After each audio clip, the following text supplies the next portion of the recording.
Pastor Mike, good afternoon. Welcome to Mannin Line on Manx Radio. You're on the air with Onchan MHK Rob Callister, a member of the House of Keys from 2016, currently chair of the Planning Committee, chair of the Public Services Commission, vice chair of the Public Sector Pensions Authority, chair of the Select Committee of Tynwald on Dyslexia, Dyscalculia, Dyspraxia and Dysgraphia, political member for the Cabinet Office, member of the Tynwald Management Committee, member of the Select Committee on Poverty and member of the Commonwealth Parliamentary Association Isle of Man Branch Executive Committee.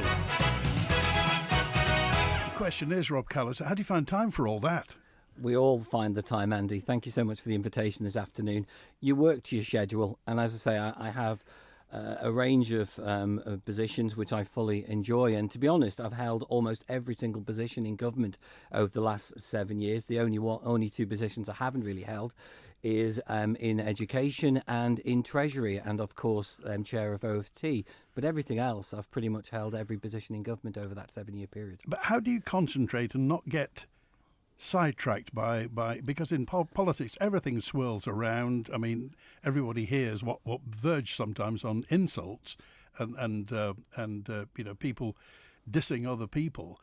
We hear that. How do you as a politician concentrate on what's important? Well, I think the important thing is I never forget my constituents. Every decision I make, my constituents are always in the forefront of my mind when I'm making those decisions, or I'm having to make those very difficult decisions, especially if we go back a couple of years when we had that real bad period of the cost of living crisis and we had a spike in energy costs. I was the chair of Manx Utilities and I had to go out and explain the difficult decisions the island was making at the time.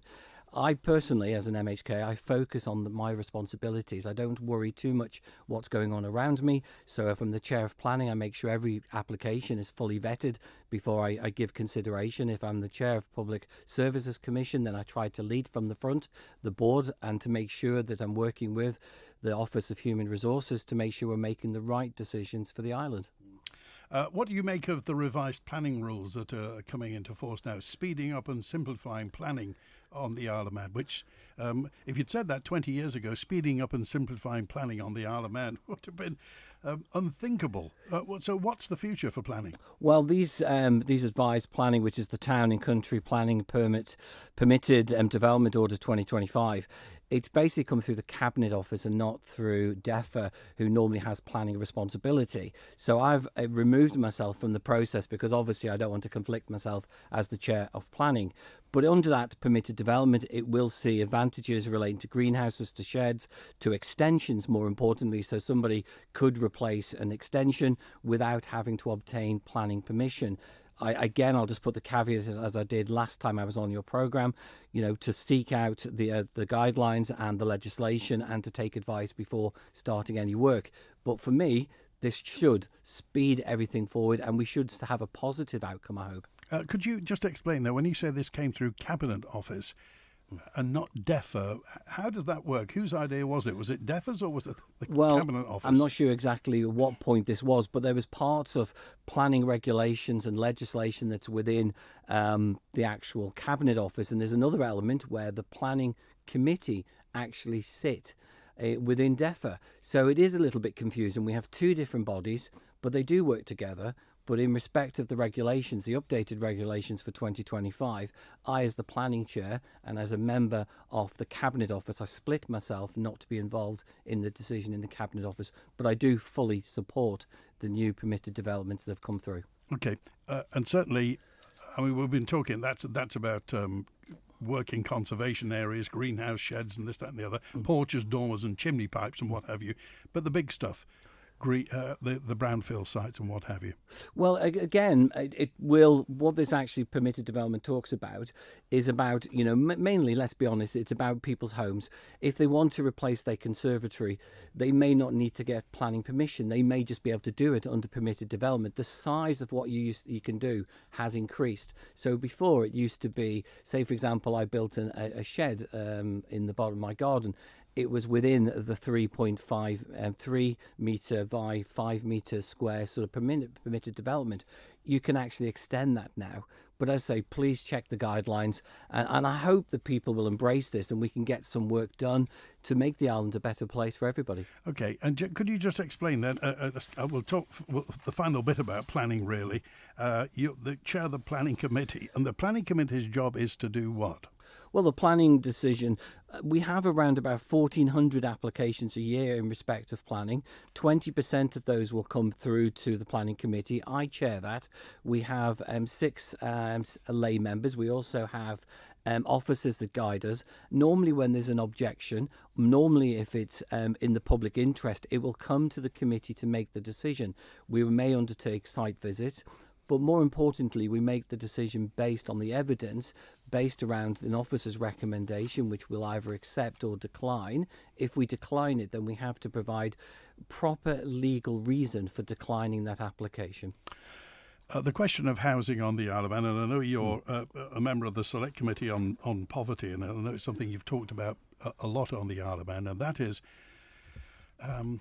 this may be too broad a brush, but the underclass on the Isle of Man, people who are in poverty, and often people that just get pushed to one side, and the provision of housing, the ability for young people to get onto the property ladder. How important do you see that? Absolutely, very important. And again, we just go back to planning. As the chair of planning, I was appointed in November 2023. And since then, the planning committee has supported around about 557 new housing units on the Isle of Man. And a rough calculation, I reckon between 10 and 15% of that could be classed as affordable housing. I love the position of being chair of planning, simply because it has no interference of government. It is full of lay members. We sit down and we try to make the right decisions, and we will always support affordable housing within large applications to make sure that we are delivering our commitment of providing more and more affordable housing for the island. Okay, I apologise for the term underclass. What I'm talking about, people who are on the fringes of society. Well, there's also social housing. How do we get the people who are perhaps on the fringes of society back into work, contributing to society, as you say, getting somewhere to live and enjoying their life? I think I've always been a massive supporter of something called Housing First. If we get somebody housed correctly, regardless of their financial needs or their personal circumstances, if we get somebody housed first, we can then build upon that. And I can use my own experience. Somebody who came through the care system, somebody who found himself, struggling in my 20s. I found myself a home, which then enabled me to get a job, which enabled me to go back to school, to re-educate myself to a degree level. I want everybody on the Isle of Man to succeed. And I know when I made a speech in Tynwald not so long ago, we talked about the minimum wage and let's achieve a living wage. We shouldn't inspire to just be achieving a living wage for people on the Isle of Man. We should ask people to go beyond a living wage. Let people on the Isle of Man become the best that they possibly want and can be in life. Okay, and how do you view the Chief Minister's plan, or Comyn's plan, for taking the Isle of Man forward? Do you think we're on track? No, I think we're slightly behind on the Isle of Plan. I don't think we are delivering enough jobs, enough opportunity. I don't think we're delivering enough homes. I've outlined what the planning committee is doing. I think the days of building social housing estates is probably gone.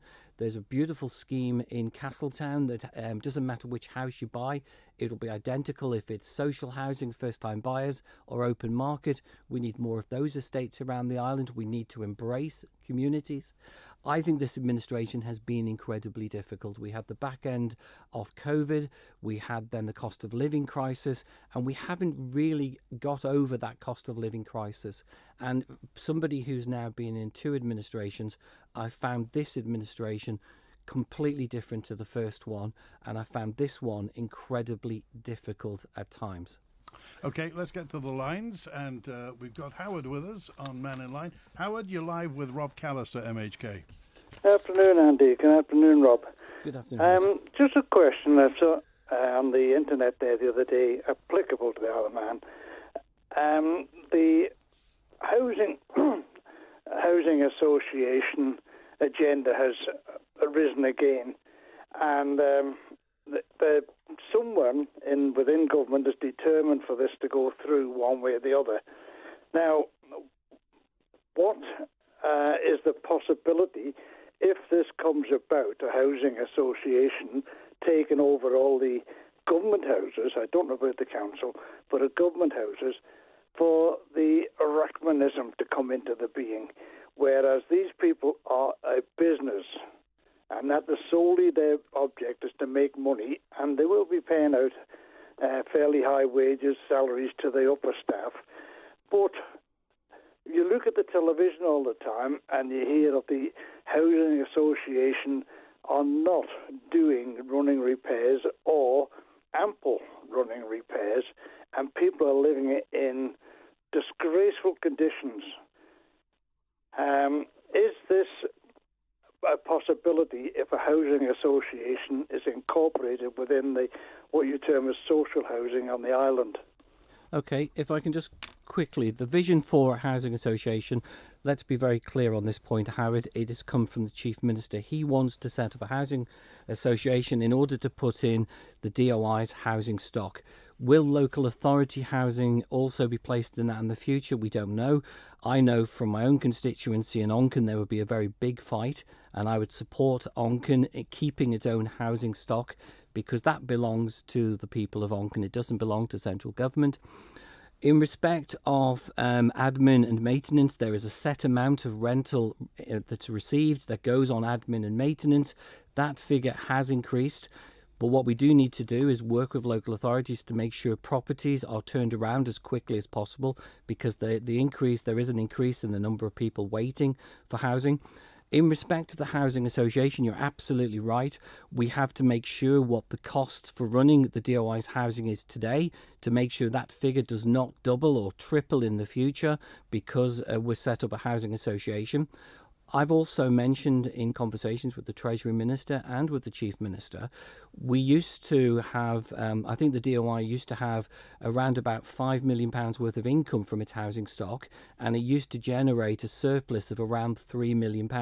I haven't got the up-to-date figures, but I have just asked that question in a written question to the Minister recently. So that money used to then be offset against the deficiency payment that was paid to local authorities.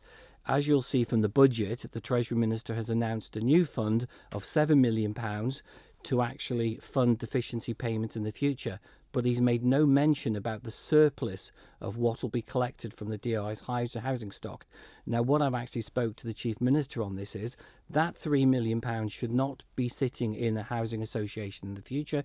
We should, as an island, be looking to buy properties off plan or working with developers when they're at a very early stage to purchase properties. That will give the developers a very clear income to be able to help budget.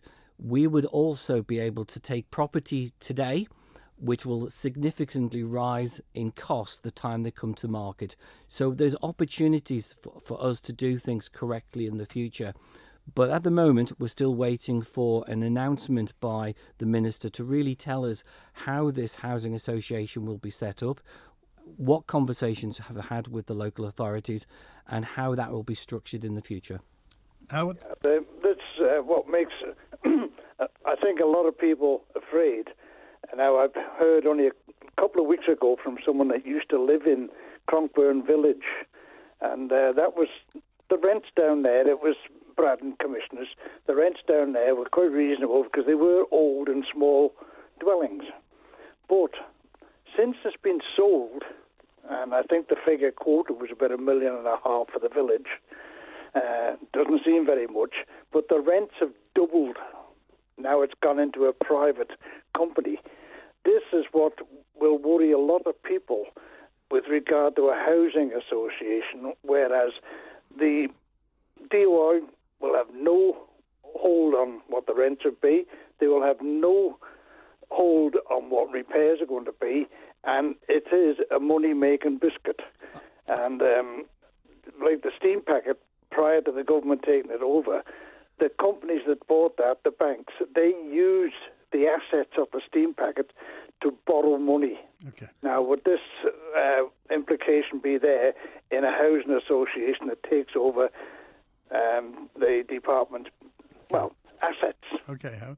Bluntly, Rob Callister, do you agree with the idea of a housing association? I agree with it being set up if it's to manage the DOI so they can focus on their core services to the people of the island. I'm very nervous around a housing association, how much it will cost, because I'm sick and tired of setting up structures which just then explode in costs.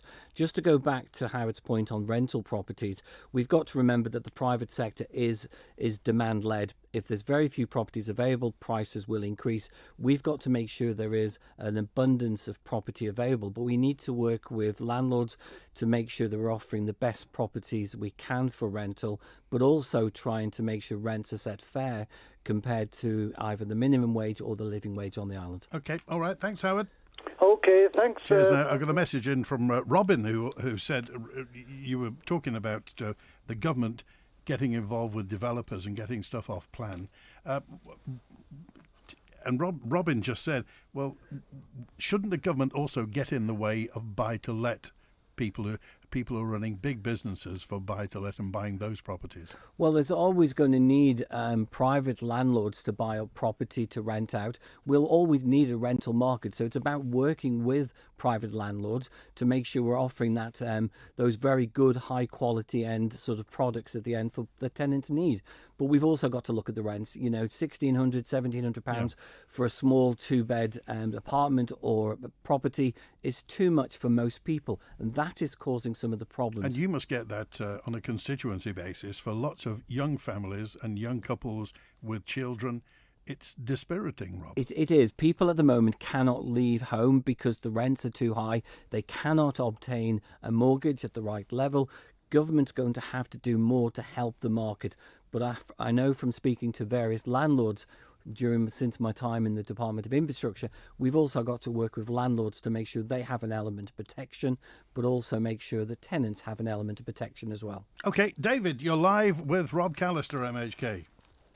Hi, Randy, and hi, Rob. Hey, listen, the words you just said at the beginning is, I'll use in my manifesto for the local authority, is working with the local authorities. I believe at the current time, I don't know whether, Rob, you want to comment on this, is are certain government departments working with local authorities, getting together to move things forward? The first thing is regarding this legislation regarding draconian measures that Mr. Hooper's brought forward for his own personal reasons, as far as I'm concerned. And I do hope that when all the local authorities get together, there's one meeting tonight and one on Friday, and I hope the local authorities get together because we provide, in my opinion anyway, a valuable thing to the communities. I'm sure you'll support that. But what I was going to say was, we did have a thing regarding, do you remember large vehicles? And Jeff Robertson did an exercise and asked all the local authorities. We're having at least 7 camper vans dumped around Onchan. I know there's a couple in Douglas too. There's a guy comes on from Lancaster Road where the vehicles are just lying with their backsides collapsed, and nobody seems to want to pick up the tab. That's the DOI itself or the police. And the other one I want to give you praise, I'm sorry for talking about it, but I'll get off the phone, is your support for people who are homeless. I'll give you the star for that one. And I just ask you, what should we be doing with Retna Bay? Okay, all right, David. Well, there are about 4 in there. First of all, let's talk about, and we've talked in the past, and it's been a nice thing to update on John, the gentleman who was homeless. Yeah, I mean, we've all got to work to make sure people have some form of accommodation, and I hope John does find a permanent solution in the very near future. I think David also picked up an item with regard to camper vans, which we know in Onchan is a particular issue. Something was brought to my attention by a constituent last April, and there's a fantastic piece of legislation that you might want to look at, David, called the Road Traffic Legislation Amendment Act 2021, and I would draw your attention to Section 70, I think it is, which talks about a new Section 3A and the power to remove vehicles causing an offence. Both the Department of Infrastructure and the local authority should be aware of that legislation. That should help you on that particular issue. You also talked about Retna Bay. Now, Retna Bay, I think, was closed in around about November, December 2024, so it's not that long ago. It can house up to 45 people at any time. We need the government to get these properties turned around again. If it comes to an end of its natural life for one particular purpose, then you're absolutely right. We need to find another purpose for this property as quickly as possible. Let's hope that in 2025, 26 or 27, we're not looking back to suddenly find that this property remains empty. We have to get properties turned around and back in use as quickly as possible. Okay, the Local Government Amendment Bill then, 2023, this is Mr Hooper and his amendments, which would, if I remember it properly, would impose on the local authority a duty to perform a specified function. Yeah, I'll have to be honest on this. I think I said this in the keys. I think this amendment is sneaky. I think government ministers at all levels should work with local authorities where they can, and that includes on an officer level. This particular amendment came through during the clauses stage, and it was being removed by Mr Hooper as a private member. However, that private member is also in the Department of Infrastructure. And what actually happened is Mr Hooper moved this clause. It went through, but the problem is it has not been consulted on that particular clause, and that is what local authorities are up in arms with. Now, again, I've seen a letter from the Minister, Michelle Hayward, who says that we'll give local authorities 6 weeks. Well, again, under the principles of the consultation guidelines, it clearly says that all local authorities should be given 8 to 10 weeks when there's an amendment. But the problem is, on this particular circumstance, it's being moved by a private member during clauses, and that is why it's not being consulted on. Okay, all right, David, thanks for calling. And the same, bye. 28 minutes past 12 with Rob Callister, MHK, one of the Onchan MHKs, and lots of questions to get to, and we'll be back in just a moment. A new bed? What a great idea! Especially when Miller Chaps have such a superb range. From traditional springs with Hypnos luxury wool and natural fillings to latex and the famous Temper mattress. Choose from bed frames and storage divans of all types. With friendly staff happy to explain the range, special offers throughout, and time to lie down and actually try the mattresses. When it's time for a good night's sleep, it's time to visit Miller Chaps of Ramsey. I used to make waves. Now I ride them. I used to ask why. Now, why not? Well, I used to set goals. Now I'm set for life. With no monthly fee, dedicated support and plenty of global perks. Elevate your everyday with HSBC Premier. HSBC, opening up a world of opportunity. See website for details. T's and C's apply. HSBC Bank plc in the Isle of Man is a participant in the Isle of Man Depositors Compensation Scheme, as set out in the Depositors Compensation Scheme Regulations 2010. Ellen Vannin Fuels make it so easy to keep topped up with home heating oil this winter with our smart tank monitoring system, easy payment plans, and being able to manage your account online. Call us on 844 000. Stay warm this winter with Ellen Vannin Fuels. It's a double header of action for FC Isle of Man this weekend with 2 games in less than 24 hours at the Bowl. On Saturday, the Ravens face Pilkington at the earlier time of 3 p.m. before taking on Prestwich Hayes in a rearranged tie on Sunday morning at 11 a.m. Join me, Rob Pritchard and Darren Timpson for FC Isle of Man versus Pilkington at 3 p.m. on Saturday and FC Isle of Man versus Prestwich Hayes at 11 a.m. on Sunday. Manx Radio will be bringing you full live match commentary on our DAB and AM 1368 channels. Live coverage of FC Isle of Man on Manx Radio is supported by Selton, investing in our community. The Mannin Line with Andy Wint. Rob Callister came top of the poll in 2016 and 2020. How long ago was it now?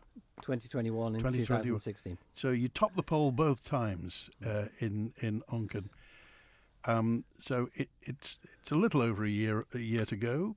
So I'll ask the question: are you thinking of standing again next year? I've said this previously. I had a few ups and downs in this administration, particularly in 2022.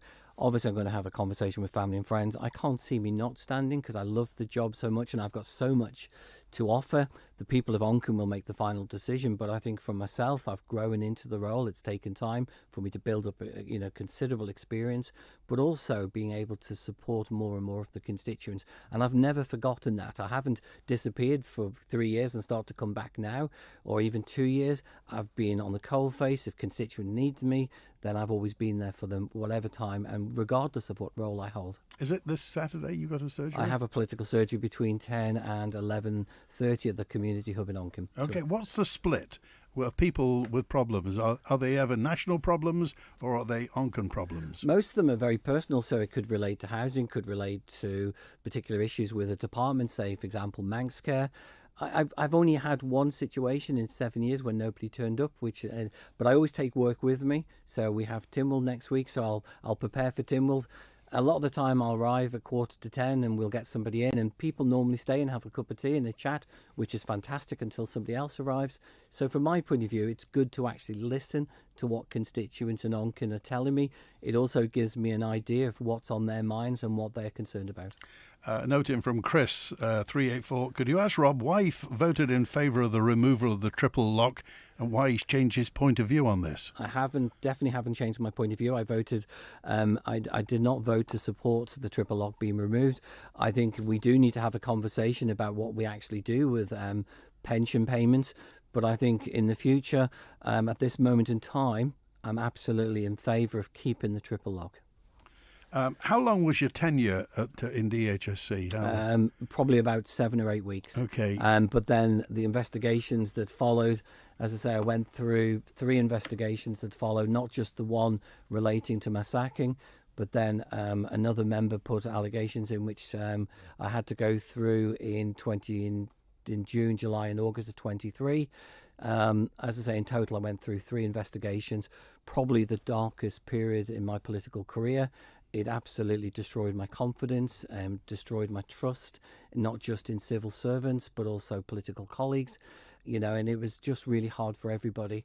But as you say, I stand by this day, and I'd be more than happy for every single bit of evidence relating to my sacking, related to the investigations to be put into the public domain, and to allow the public to decide. Unfortunately, I can't do that at the moment.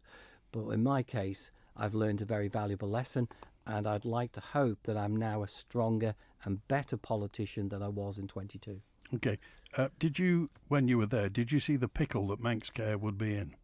I know what I walked into, and I've never seen a department in such a difficult position.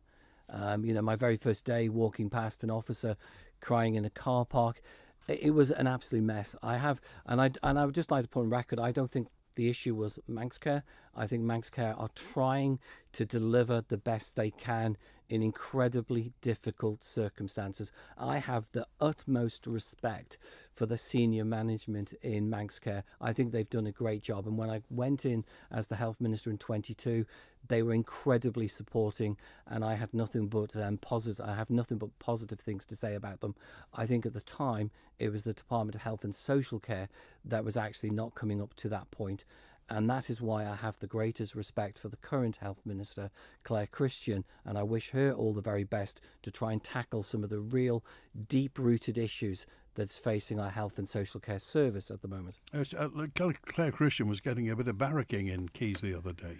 Yeah, and I think there's far wasn't you, was it? I think I asked a question because the minister stood up and said that the report could be interpreted in different ways.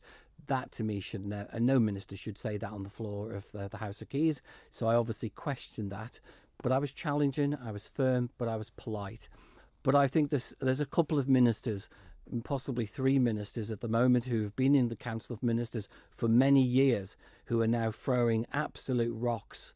And I think they should look at their own performance as well, because everybody who's been a minister fully understands the pressure and the difficulties that comes with those roles. A note in from Alan, and this is concerning international development budget and international aid from the Isle of Man, and that is just saying, do you think the Isle of Man is justified in spending money on international development when we've got problems at home? Yeah, I think we should have a commitment as an island, and I don't know if Alan actually knows this, but I've actually only just taken over the responsibility for the International Development Fund, which is around £2.7 million. And in recent years, the island has not spent anywhere near that amount, but we're hoping by the end of this 5-year period, we will spend the allocated amount. It's absolutely right that the Isle of Man plays its part internationally, But I absolutely take his point on board that we should also recognise some of the difficulties going on within the Isle of Man. And just to put this in context, the Isle of Man budget is around about £1.3 billion. What actually is allocated to the International Development Fund is around 2.6 million or £2.7 million. Okay, and you're involved in the CPA as well, aren't you? Yes. So let's come back to this, the Isle of Man's place in the international world and what sort of part the Isle of Man plays in the Commonwealth Parliamentary Association. How much is our voice actually heard? Well, it's like every other voice, it has an equal voice. But I think having gone away and represented the Isle of Man, which I'm proud to do, I came back from Australia in November when I was there, one of the very first big conferences I've attended, which had hundreds and hundreds of delegates right across the Commonwealth. I think the one thing that's very clear from every time that I've travelled is how well respected the Isle of Man Parliament is, given its history, its tradition. A lot of people look at the Isle of Man as the benchmark, in respect of Hansard, in respect of how we do things, how we lead sometimes. There's many bigger jurisdictions and bigger parliaments that actually look at the Isle of Man with envy, and we should never forget that. Okay, we're live on Mannin Line today with Rob Callister, MHK, and Patrick's on the phone now. Hi, Patrick, you're live with Rob Callister. Hi, Rob. It's nice to talk to you. Rob, I'm thinking about nursing home fees, how high they are. When someone goes in the nursing home and they're there for, say, 5 years, all their money runs out. I've noticed on a few occasions they have to be moved to a cheaper place, which to me, they're used to the people they're with. It's the end of life. Surely they should have the right to stay in the nursing home they're in. It's not happened to me, luckily, but my family, but... I think, to me, there should be some sort of criteria where if we spent the nursing home fees or something like $1,500 a month or something, and I think it's wrong that they moved out of the nursing home. I know at least 2 occasions when this has happened. Okay. So I think there should be some sort of law. I'm happy to pick this up, Patrick. If anyone has had this occasion, this sort of placed upon them where suddenly their own assets and funds run out and then suddenly being transferred to a cheaper option, I'll ask those people to contact me directly, provide me evidence, and I will actually go to Manx Care and present the case. I think there is a consultation paper out at the moment about how we fund nursing care in the future. Personally, as an MHK, I think people should be able to protect more of their own personal assets, to pay for funding. I think we have also got sort of a generational issue here. I think maybe we should be asking our 20s and 30-year-olds to have something, to pay something into a fund that's ring-fenced to pay for their nursing care in the future. There's a lot of options on the table. You're absolutely right. Nursing home costs are far too expensive on the Isle of Man, but I understand it's a critical service. However, if anyone is facing a situation where they're being transferred to cheaper options, then please contact me. Okay, Patrick. Okay, well, appreciate it. I hope there's a law that's brought in that they can't do it. It would be good. I think there is a full review going on at the moment about nursing care costs. I will remember this, Paddy, and I'll actually pick this up myself once I get a chance to present this to the department. Okay, thanks, Patrick. Good to hear from you. Kate, an email in from Kate who just said, I've got a question for Rob Callister. Is there a time limit for... You used to be chair of Onchan Commissioners, didn't you? Yes, I did. Okay. I was chair of Onchan Commissioners in 2013-14. Okay. Is there a time limit for maintenance work to be completed by Onchan Commissioners? If so, what is it? I've been waiting for over a year for window catchers that don't open or close. You phone the main office, leave a message, it's passed on, and what have you, hear nothing. Is it in the system? I'm waiting patiently for nothing to be done. It's ridiculous. So what procedures are in place regarding maintenance work? Because Kate said if I stopped paying my rent, they'd certainly be in touch. Well, I would encourage Kath, I think it was Kath, not to stop paying a rent, because that is a legal requirement. But what I would actually encourage Kath to do is to contact me, send me a message, provide me details, and I will speak to the Chief Executive of Onchan Commissioners. There isn't a time limit for maintenance work to be undertaken, But all local authorities on the island should engage with their tenants in a timely manner, should explain very clearly what repairs are required and a time frame of when that repairs or those repairs will be carried out. So please send me details. I will pick it up directly with the Chief Executive. Okay, this is a message in just saying, it's regarding the local authority elections are coming up next month, Rob Callister. So what made you want to become a commissioner in Onchan, and what would you say to people who are potentially thinking at such a career at any one of the 24 authorities? Well, I think there's two reasons why people go into local authorities. One is either they want to give something back, or it's a stepping stone to possibly standing for the House of Keys. Both are very valid reasons. I stepped forward because I'd ran all pool and darts on the Isle of Man for over 28 years. And basically I was looking for a fresh challenge, something different. I then had a situation where a planning application did not sit right in my mind, and I started to look at it and I was very unhappy with what I found. So that encouraged me to think about standing. I was also very fortunate to have a neighbour who had been a very long-serving member of Onchan Commissioners, and he was able to explain to me a bit about the role. And personally, I thought that was perfect. So I put myself into a by-election in November 2011. I finished a respectable third, where nobody knew me really in Onchan except those who played pool and darts. And then obviously I stood again in April 2012, and I got in uncontested. I then just embraced the role. Same commitment as I put into my role today, same commitment as I do in everything, and I love the role. And then in 2016, I applied for a job after being made redundant in 2013-14.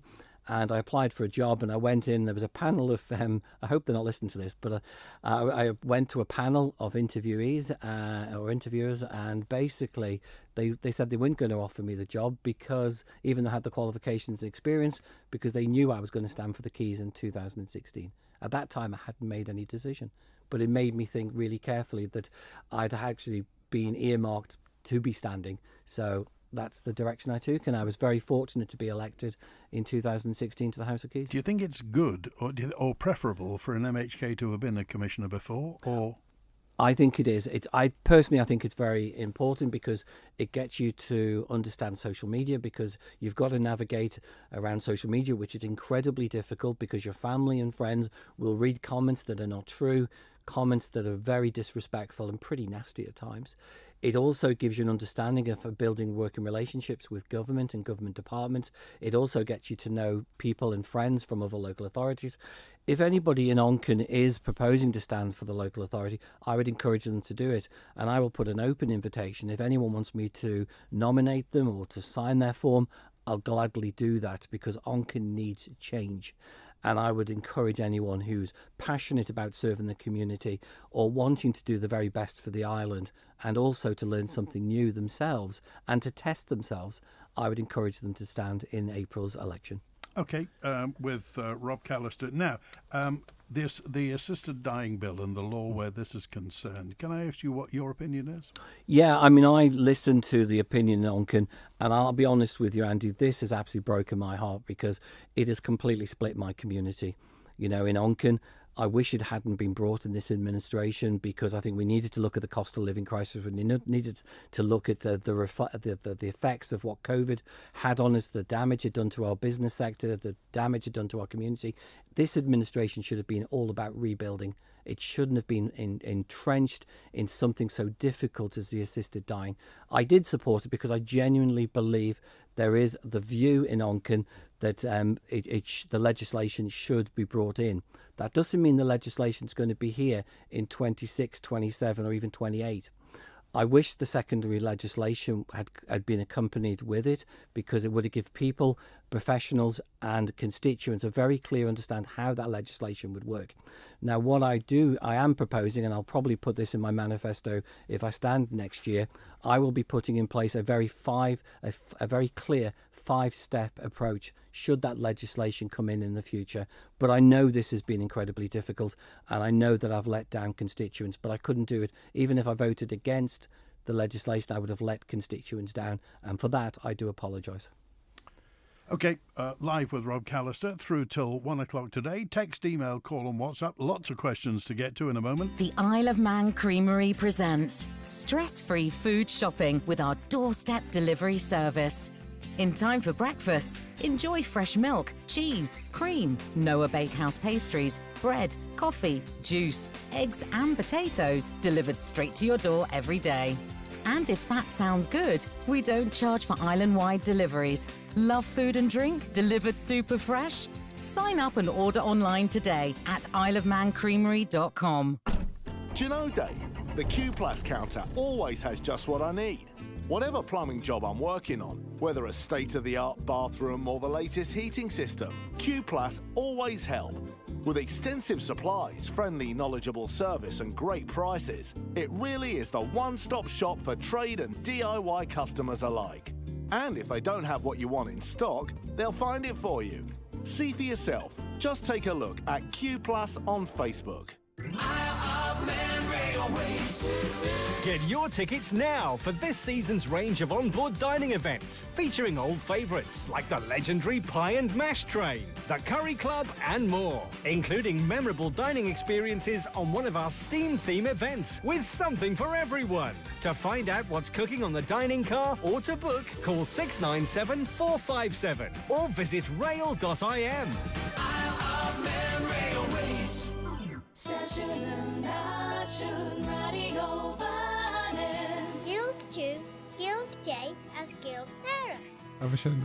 A Hild, the Manx Gaelic, Ginian Amera, the mother tongue of Elian Vannin, the Isle of Man.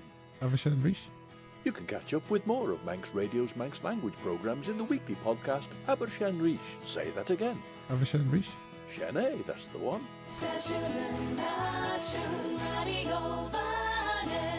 The Mannin Line with Andy Wint. A note in for Rob Callister then from Karen, who just said, could Mr. Callister tell everybody what's happening with Newsons?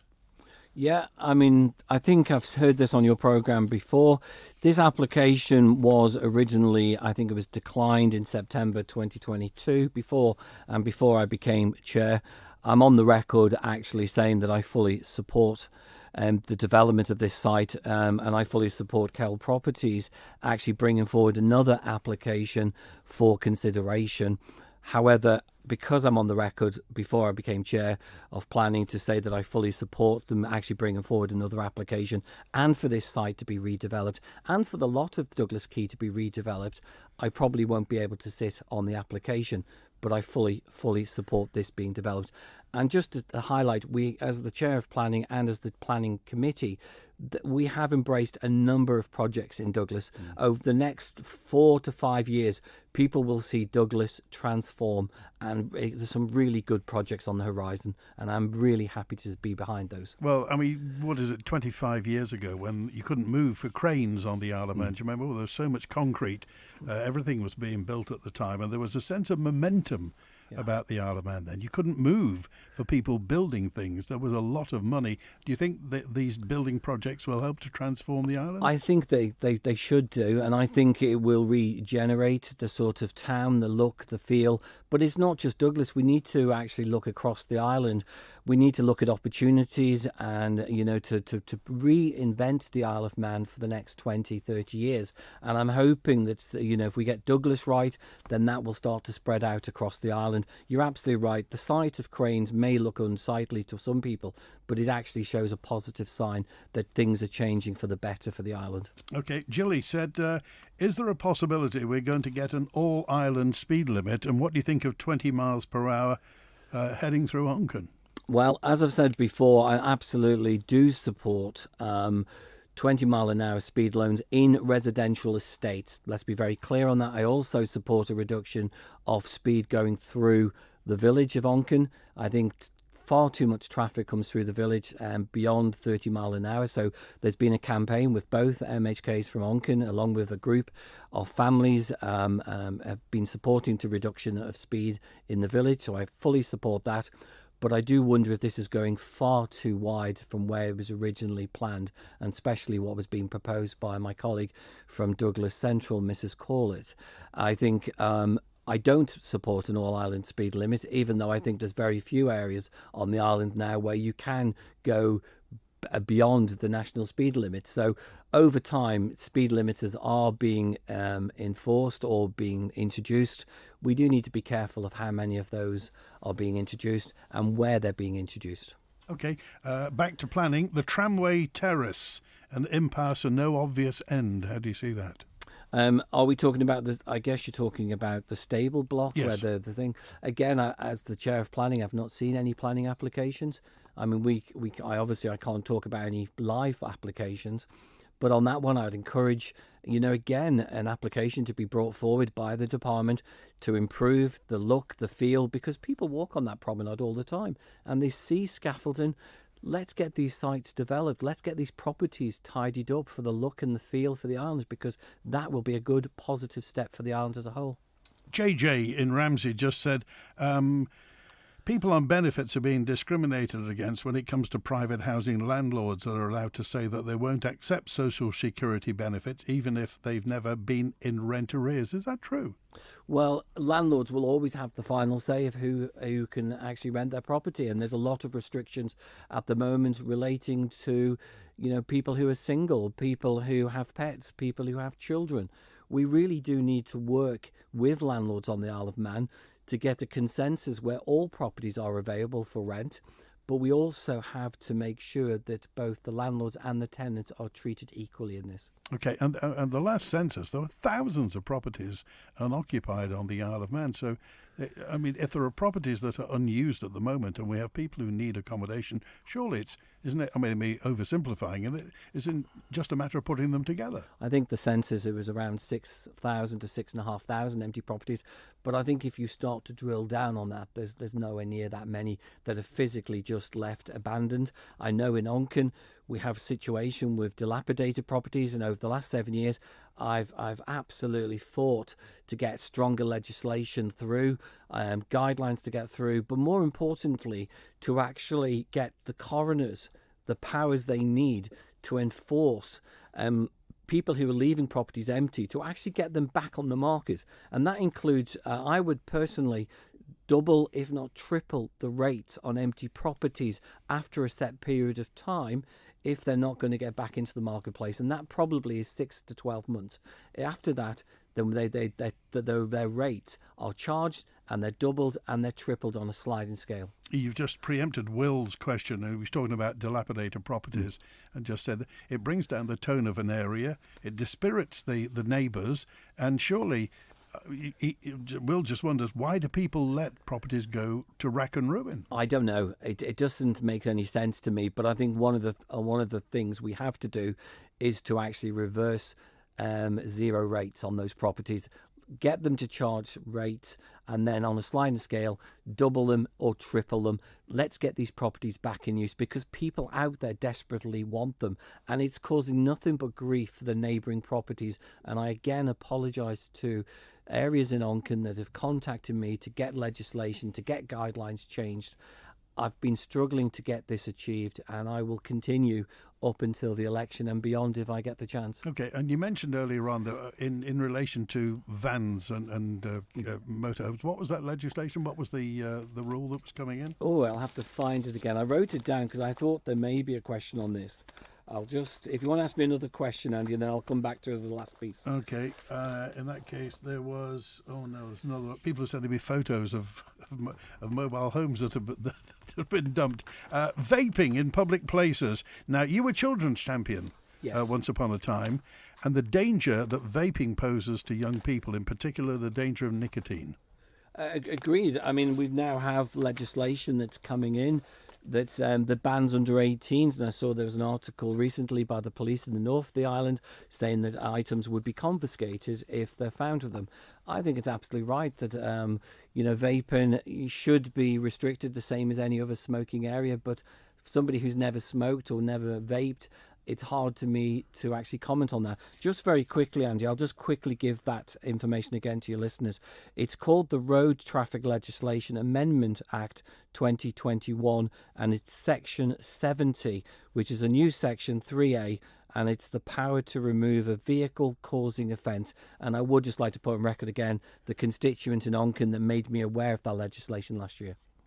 Okay, we're out of time now. I just want to ask you very briefly, Rob Callister. Now, you mentioned this in the past, and this isn't going to be embarrassing, but you said once upon a time that your life went off the rails, that you had to battle to get your life back together again. What would you say to other people who are perhaps in that same situation, whose life has run out of control and has overwhelmed them?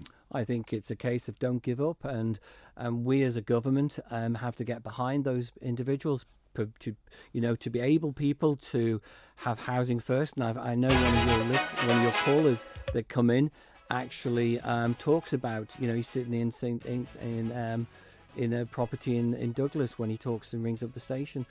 Don't give up, work hard, and you'll be fine. I think that's the key message. Thanks for being with us today, Rob Callister. Good to hear from you. Thank you. Oh, by the way, your surgery is, once again, it's Saturday morning, and it's 10 a.m. to 11:30 at the Onchan Community Hub. Kettle is always on. Okay. We're back with an open line tomorrow on Manx Radio. Next week, Cabinet Office Minister David Ashford's going to be with us. If you want to leave a message, 682-631, email manninline@manxradio.com. Thanks to Chris on the phones today. Enjoy the rest of your Wednesday.